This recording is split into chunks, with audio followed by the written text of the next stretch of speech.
Good afternoon. Maybe. All right, there we go. Good afternoon. Thank you for joining us for this 13 Plus FastCast. I'm Mary Coleman. And I'm Carson Courier. We hope you're having a great Wednesday so far. And we have meteorologist Corey Coates here tracking hot temps, Pretty much. dry days. That's it, yeah. Sun across the board. That's right. There's a few clouds today, but pretty much sunny for everyone, dry, hot. That's really the story right now. We look at the moisture in the air. That's what I've been using the last couple of days just to show a little bit of the dryness, right? So that orange that you see is drier air. And then we get to the white, a little bit more moist. So last time I saw you a couple days ago, we were more in that orangey range, which means really dry. Now we're starting to get a little bit more southwestern flow instead of from the west. So a little bit more moisture, right, with that white. Why maybe you see a few more clouds in the sky, but it's been hot today, a little bit hotter than what we saw yesterday, pushing into the triple digits. 103 right now in Tucson, 103 Phoenix, 97 Sierra Vista, 101 Sassby. A lot of triple digits for many people. Expected maybe to get a degree or two hotter, but all in all, this is about as hot as it will get today. An hour by hour tracking those temps for you again up to 103, settling in the 100-degree marker through 4 o'clock, then dipping below the triple digits by around 6 o'clock, remaining clear for the Tucson area, getting to the low 90s by 8 o'clock, then into the 80s by 10 o'clock and past that time. This is the radar right now. You can see not much going on in the southwest as a whole, but if we zoom in to our neck of the woods, we do have a little bit of action right near the New Mexico border and international border, right in the southeastern corner there. Some clouds and a little bit trying to get picked up by the radar. I guess this is a good amount compared to the last couple of days, a little bit more action, but we're tracking that just a little bit throughout the remainder of the evening, because this is what the model is going to be picking up. So this is what we're going to have over the next few hours. Model's picking up around 8 o'clock, trying to get a little bit of shower and storm activity, pushing, again, this is extreme southeastern portions of Cochise County. Again, for all models, this one's the most bullish for any storms. So again, most likely not going to be as widespread as you're seeing in this projection, but still a little bit higher chance of storms in the southeastern corner of the state than what you've seen the last couple of days. I'm going to continue to move this out now to the overnight hours, just cloud cover, not much. And then tomorrow, right, they're starting to get a little bit of shower and storms, trying to push a little bit more towards the west, closer to the Tucson's neck of the woods. But again, very, very widely scattered, and then trying to get a little bit more widespread by, let's say, the mid-afternoon, later afternoon hours tomorrow for Thursday. But again, this model tends to overdo its projection of storms, so it's probably not going to be as widespread as you're predicting. And then overnight tries to get a little bit of shower and cloud activity going through the area and then fizzling out by the overnight early morning hours into Friday. So maybe just a slightly higher chance of showers and storms tomorrow if it were going to be a little bit push west, but again, very low, very low. And tomorrow, again, very hot, a little bit hotter than what we normally see this time of the year, well into the hundreds, kind of like what you saw today, temperature-wise, except a little bit hotter to our north and west. 109 for our friends in Phoenix, 107 Casa Grande, 94 Sierra Vista, 103 in Tucson.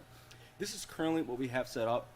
That heat dome's continuing to strengthen to our east there over New Mexico, so that's delivering some hotter temperatures and drier air coming in, not just from the southwest, but also suppression just from the heat dome. You got a heat dome near you or over you, that just tends to suppress any storm chances. Then over the weekend, that heat dome's going to shift just ever so slightly to our neck of the woods, so suppressing storm chances by the weekend and heating us up even further. So hot and dry really through the weekend is going to be the main story.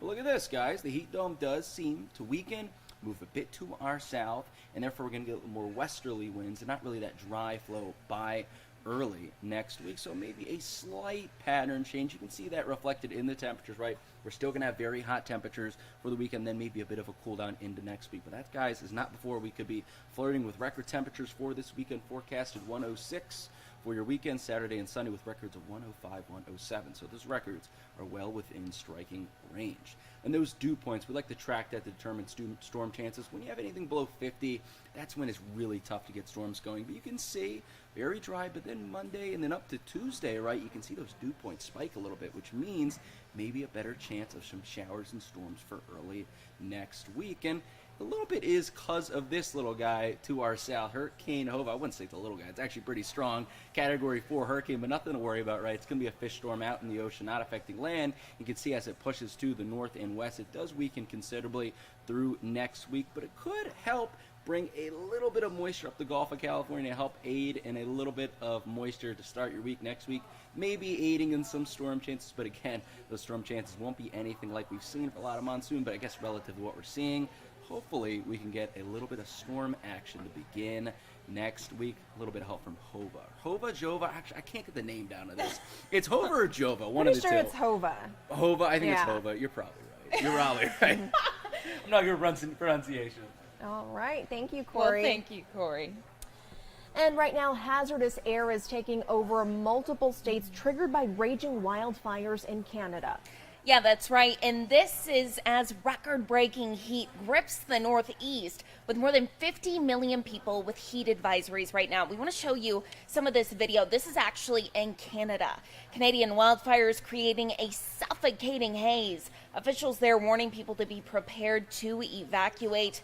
This as oppressive heat grips the Northeast. With a lack of air conditioning in schools, students there are starting to suffer. Is it harder to learn when it's that hot? Yes, it's super hard. I'm at the point where I'm ready to pull my kids out, at least for a week or so until this gets fixed.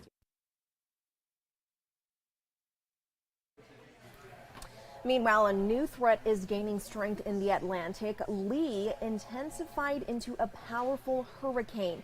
Forecasters say it's too early to tell if that storm will have any impacts on the U.S. mainland, but of course, we will keep watching that for you.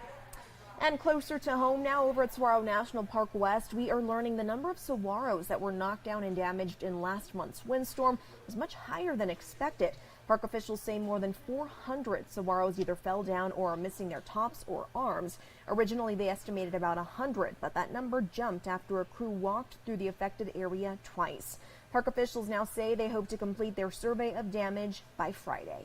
And happening now to our north, Arizona Game and Fish is looking for a poacher. They want help finding whoever they say illegally killed a pronghorn antelope near Prescott. You can see one right there on your screen. Now, this animal was found without its head. So if you have any information, you're asked to call Arizona Game and Fish. There could be a reward for this.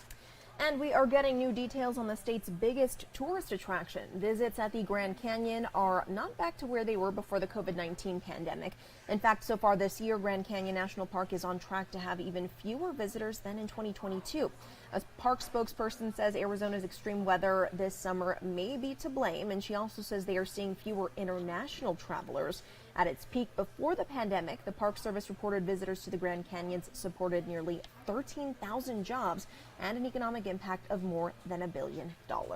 Here at home now, a possibility for more jobs in the restaurant industry. As we've reported, the Marana Restaurant Task Force is looking to see what restaurants you want to see closer to home. That's right. Of the 1,300 responses, local restaurants were the top priority for a lot of people in Marana. Our very own Jack Cooper takes a look at this a little bit closer. The task force says there's already about 10 buildings all across Marana that are ready for restaurants to move into right now. Now, you can see behind me some of those spots right now. Tangerine and Thornydale, the intersection up there, there's a spot ready. It's at a Fry's. There used to be a pizza place there, you might remember, but now it just sits empty. Then also right off of I-10 in Twin Peaks, of course, the Tucson Premium Outlets. There's 2 spots there that leaders are really hoping to fill because both of those have patios, hoping to draw in as many people as possible. Now, moving forward, the task force will reach out to restaurants already in Tucson or even further south. They'll work to see what it would take for those restaurants to expand into Marana. And in the survey that you filled out, people said they also wanted to see styles of food from places like Chicago and Philadelphia. The town says they're working on incentives they can offer new restaurants, and they plan to have that in place soon.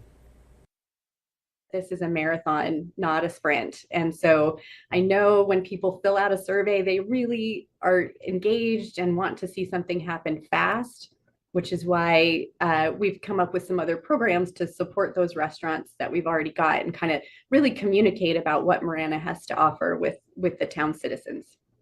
I'm told some other restaurants that people want to see include the likes of Olive Garden and Red Robin. Leaders tell me if you'd rather eat local, there are very similar options you might not even know about that are like Olive Garden and Red Robin.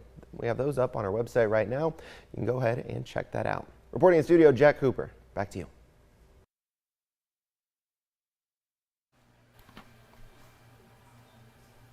Also in Marana, postal inspectors are investigating damage to drop boxes at a Marana post office. Yeah, that's right. JD Wallace tracking the very latest in that investigation. So JD, what are you learning this afternoon?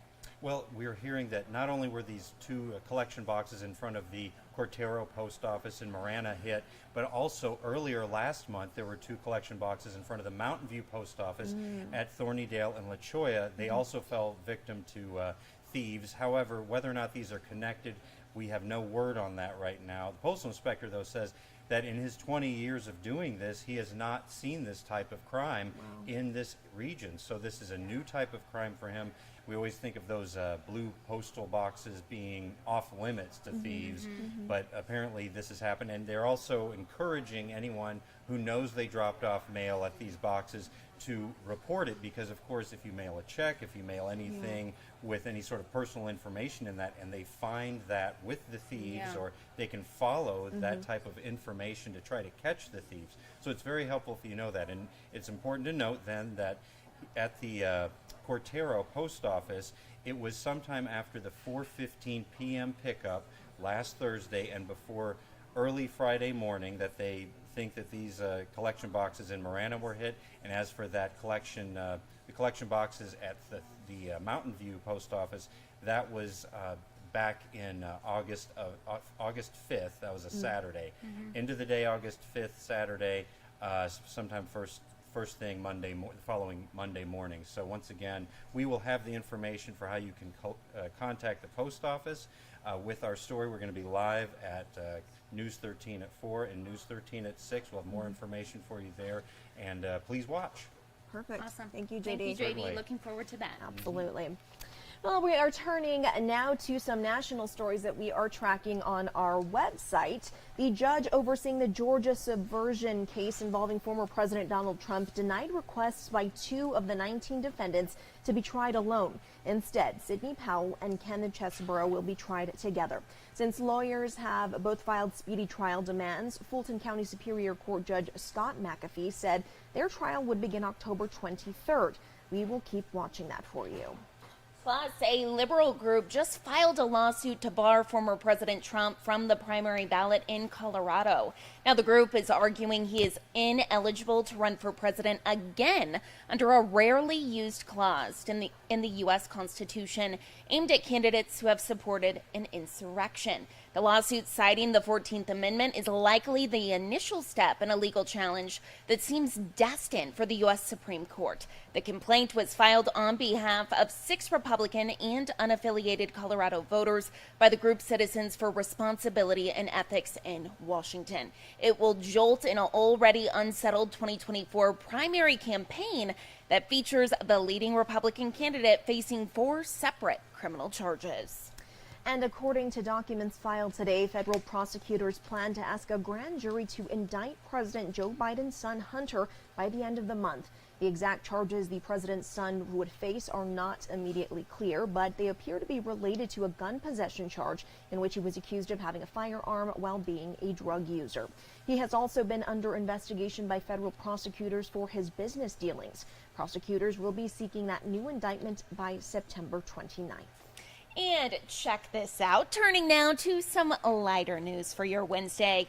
Mattel has unveiled its Career of the Year themed Barbie dolls. Now they are women in sports. You can see them on your screen. The dolls are dressed to represent 4 sports-related careers. In a release, Mattel said these new career-themed Barbies can encourage girls to get involved in sports, which can help develop life skills and raise confidence. The company said the lineup was inspired after, quote, severely underrepresented women in the sports industry, from positions on the field to leadership in the locker room. Among them are an athlete, a referee, a sports reporter, and a general manager who really means business in her blue and white pinstripe power suit. It remains to be seen if Mattel's evolution of dolls and the Barbie movie will have an effect on toy sales. I have a feeling it will. I do too. Barbie the movie was distributed by Warner Brothers, which is owned by CNN's parent company, Warner Brothers Discovery. Very cool. I love that there's a reporter. I do too. One of the main reasons why I picked this. But I love how now they're really showing a lot of these dolls representing careers that maybe young girls don't always think of. I know back when I was younger, that wasn't the case. So super cool to see. Love it. Love it. Love it. Very cool. Well, we are going to leave you with the live look outside. You can see there's a little breeze blowing out there right now, Carson. Yes. And as Corey said, really the case is hotter temperatures, sunshine, a little bit of clouds. Fingers crossed we can see a little bit of rain early next week, but he'll be tracking the latest at another FastCast coming up at 7:30. Mary will be there as well, and our very own Dan Maries. Tune in for your news and weather.